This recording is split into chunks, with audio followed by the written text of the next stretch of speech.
Welcome back, everybody. Salute. Bomb Squad. Deontay Wilder, man. Brian's bombing himself back at it in the gym, excuse me, man, at the crib, wherever he's at, man. You know what I'm saying? But he's in the lab. You know what I mean? He's doing this thing. Check it out, man. I told you guys a long time ago. Now, when Deontay Wilder lost that fight, and the excuses that he came up with, yeah, the gloves was fixed, costume was heavy, all that can be true. But you know what? It's irrelevant because at the end of the day, he got outclassed by Tyson Fury. The second fight did not go like the first fight did, you know what I mean? And I truly believe that Tyson Fury knows when they fight for the third time, it's probably going to be reminiscent more of like the first fight. Now, could have been factors, you know what I mean, that made Deontay Wilder, you know what I mean, put on the performance that he did the second outgoing when he fought Tyson Fury? Possibly. Could have been this, could have been that, possibly. It's boxing. A lot of these guys going to these fights, even if they had great camps with lingering lingering injuries, you know what I'm saying? This might be bothering, this might be swole, I put a little ointment on this. So all fighters go into the fight a little bit banged up, you know what I mean? Now, something that could really have set him back to the fact that he put on a performance like he did, got caught with a couple shots, bop, had blood coming out the air, you know what I'm saying, was really discombobulated, you know what I mean, very not stable on his feet. Who knows, you know what I mean? But if Tyson Fury gloves was jacked up, you know what I'm saying, he was hitting him with knuckles opposed to, you know what I'm saying, a full padded glove, hey man, that'll shake anybody up, you know what I'm saying? But at the same time, once Deontay Wilder, once he gets back into that ring, I believe that it's going to be not only explosive, but I believe he's truly waking up and starting to bring and add different facets to his game. If you see some of these clips, you know what I'm saying, like working on this head movement, because that's one of the things you're going to have to do if you're trying to get in there and fight Tyson Fury. He loves to pop that jab, especially when he's moving. You know what I mean? So if you're Deontay Wilder, your footwork as well as your head movement is going to have to be on key. You're going to have to be moving, you know what I'm saying? You know what I mean? To dip and slide and miss these shots. But at the same time, I see his footwork is improving a little bit, but he still needs to kind of like, you know what I mean, shorten up his stance. That will help with his mobility as far as transitioning, you know what I'm saying, especially moving left or right.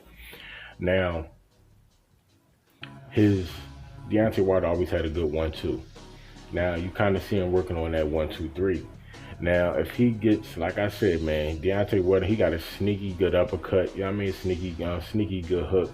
He just needs to add a couple more dimensions to his game that will really make him scary, you know what I'm saying? But being a one-trick pony just with the right hand, a lot of people, you know what I mean, especially good boxers, they know how to get past that, you know what I mean? But some guys like a deer in the headlights, you know what I mean? They know what's coming, but they still freeze up and get caught with it.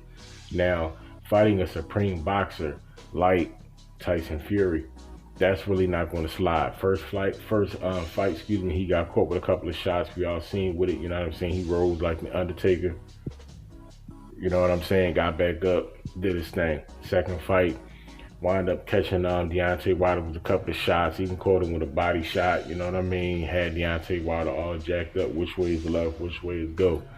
But moving forward, it's not going to be the same fight for Deontay Wilder once he stepped back into that ring. Whether it's Tyson Fury, whomever he faces, I do believe he will destroy them. And once he gets to the top of the game, meaning Joshua, meaning Fury, and depending upon how Andy Ruiz looks in his fight against Areola, I told you guys before, go back and check out the video while you at it. Don't forget to like, comment, and subscribe. He could possibly face Andy Ruiz in the future. I think that'd be a great fight with Andy Ruiz resurgence, you know what I'm saying, coming into the prime of his career in the best physical shape he has ever been in his career. I believe with the current weigh-in with him and Areola, Andy Ruiz weighed in, I believe, at 255, 256. Chris Areola weighed in at 228 and a half. So it's like, Andy Ruiz, this is the lightest, even though he's coming in a heavier guy, but still, this is the lightest that he's ever been. You know what I'm saying? When he fought Joshua, especially the second time around, Andy Ruiz was like almost over 300 pounds. You know what I'm saying? In the first fight, he was definitely, you know what I'm saying, not too far, you know what I'm saying, from 300 pounds, but he was still in pretty good shape because he was just coming out of a fight. So he was still in pretty good shape, you know what I mean? He wasn't too far removed from camp. But moving forward, it's going to be a whole different story once you're talking about Andy Ruiz in the heavyweight division, because it's different. He's already went and said, shout out to Boxing Scene. He said, I wants to be the heavyweight version of Canelo Alvarez. I'll wait. That's saying something.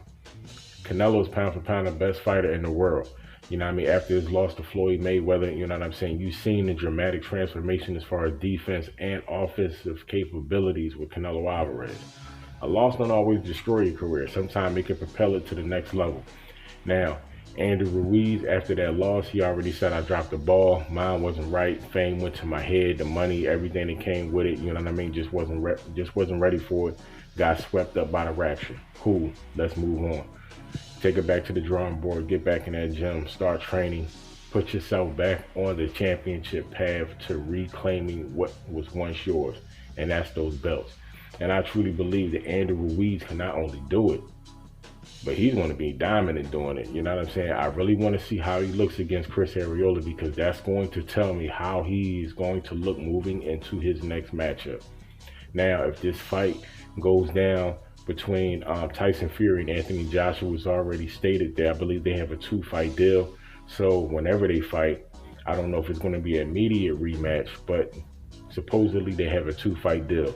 So you can't automatically go into looking, you know what, I want the winner of their fight, because they may just run that back to back, you know what I mean? Which I think they probably will, because they want to recruit and get all the money they can out of their fight, because they know Deontay Wilder's coming. They know guys like Andy Ruiz is coming. You know what I'm saying? You got some young up-and-coming heavyweights that could, you know what I mean, shake things up. You know what I mean?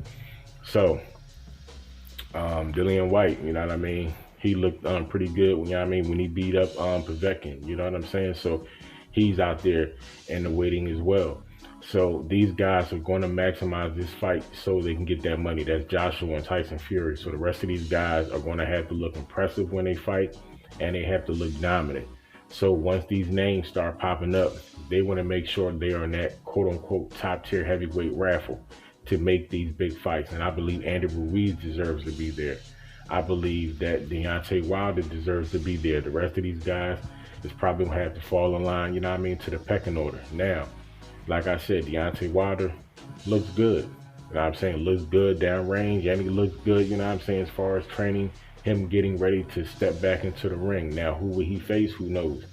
But I truly believe that whoever he faces is going to be in trouble. Now, if he finally gives Dillian White, you know what I'm saying, that chance, Dillian White, all that talking that he did, I hope he does come ready. Although he has been improving, he still can get knocked out, put to sleep quick by Deontay Wilder. That right hand is still Rice Krispie. You know what I'm saying? You still hit a pop, you still hit a thud, you know what I'm saying, on that punch. And like I said, if he develops a couple of more tools, you know what I'm saying, learning how to mask those shots to set up that right hand, which it seems like he's doing, you know what I'm saying? You see him, you know what I mean, dipping, coming, turning, then catching somebody from the side with that bad boy. Like, if he catches guys and he learns how to utilize these different things when it comes to a fight, Deontay Wilder's going to look different. He's going to look different. Instead of just hopping in there trying to come straight forward, setting everybody up for the 1-2, you know what I'm saying? No, if he learn how to move a little bit and utilize his movement and throw shots out there and learn how to mask, you know what I mean, hide that right hand, he's going to be dangerous. Because like I said, he got a sneaky good uppercut and hook as well. So if he just polishes a couple of tools in his arsenal, Deontay Wilder can not only come back, but he can be even more explosive than ever. You know what I'm saying? Now, let's just see how things look, fight fans. But Deontay Wilder, man, he's back at it. He looks pretty good. He looks explosive, still look powerful. Look like he added a little more size and muscle as well. So he may not be coming into these fights, you know what I mean, 214. You know what I'm saying? He may be looking like he's coming into his next fight maybe around the 220s or something like that. You know what I mean? Might be 230. You never know.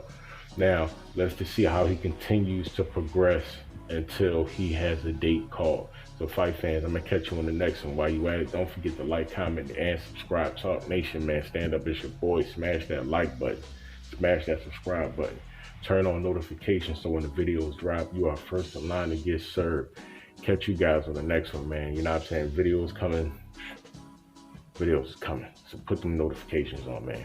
Catch you guys on the next one, man. Talk Nation, stand up, it's your boy. Peace.